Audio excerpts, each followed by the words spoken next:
Good morning, Year 11, and welcome today to your screencast for the topic of conflict and tension, Lesson 3, Treaty of Versailles. So to understand the Treaty of Versailles, we need to look at when it happened, and it happened in 1919 at the Paris Peace Conference, where 32 nations met together to decide how to punish Germany, and the Treaty of Versailles was signed there. The three main countries that were involved in this Paris Peace Conference and the Treaty of Versailles that were really leading the charge to punish Germany were the big three, are known as the peacemakers: Britain, America, and France. And again, their job in creating the Treaty of Versailles was deciding how to punish Germany after the First World War. Now, the Treaty of Versailles can be remembered as BART, B-A-R-T, such as Bart Simpson. And the first one is blame. That's supposed to be a B. Germany were blamed for the entirety of the First World War. The second one will be A for armaments, so the military. So 100,000 men limit, 6 battleships were allowed, and no air force.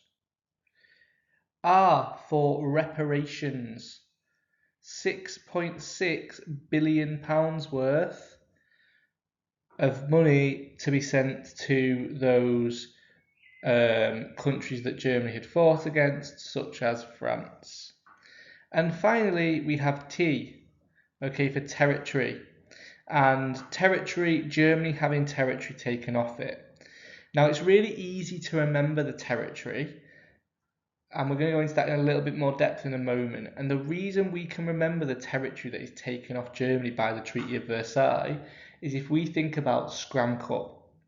So we can think about Scram Cup S. We know that the Saar is taken off them because Hitler gets it back. We know R, the Rhineland is demilitarized because Hitler remilitarizes it. We know A, Germany's stopped from joining with the Anschluss because Hitler rejoins with Austria. S, the Sudetenland. Okay, so the Munich crisis leading to the Sudetenland. Sudetenland's taken off Germany in the Treaty of Versailles.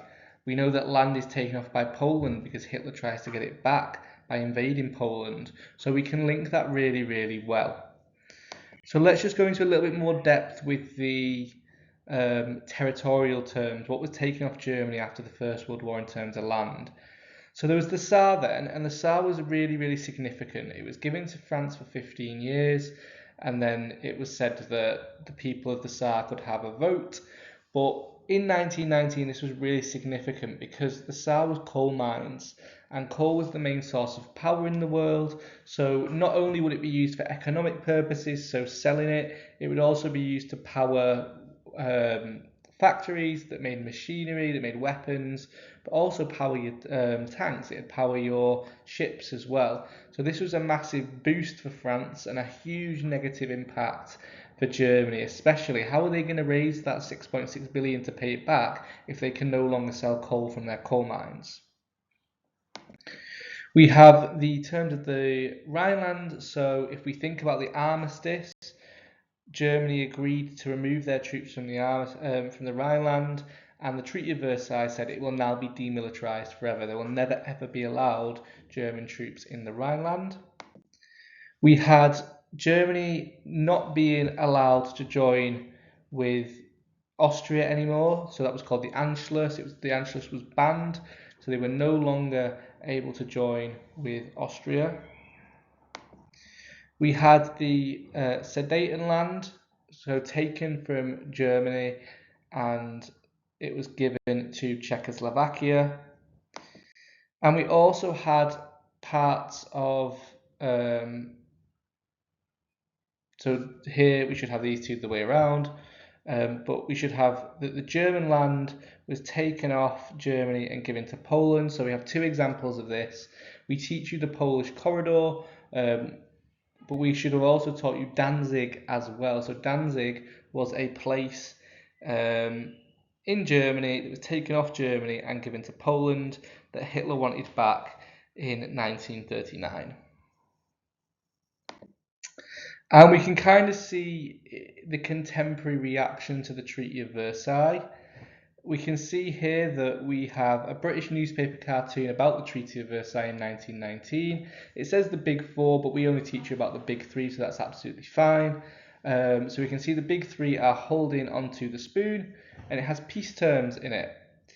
And we can see that Germany are being forced into having these peace terms. And that is because it was known as a diktat. So hopefully you can see this. It's a dictated peace. So the big three said to Germany, you have to accept this peace. You cannot negotiate. If you try and negotiate or you do not accept the peace, we will invade you and Germany will be no more. And that's why they're squeezing them, because you have a choice. Germany be destroyed or accept the peace terms and be weak. And we can see that sort of playing out in the image below. So Germany doesn't have a choice but to sign the Treaty of Versailles.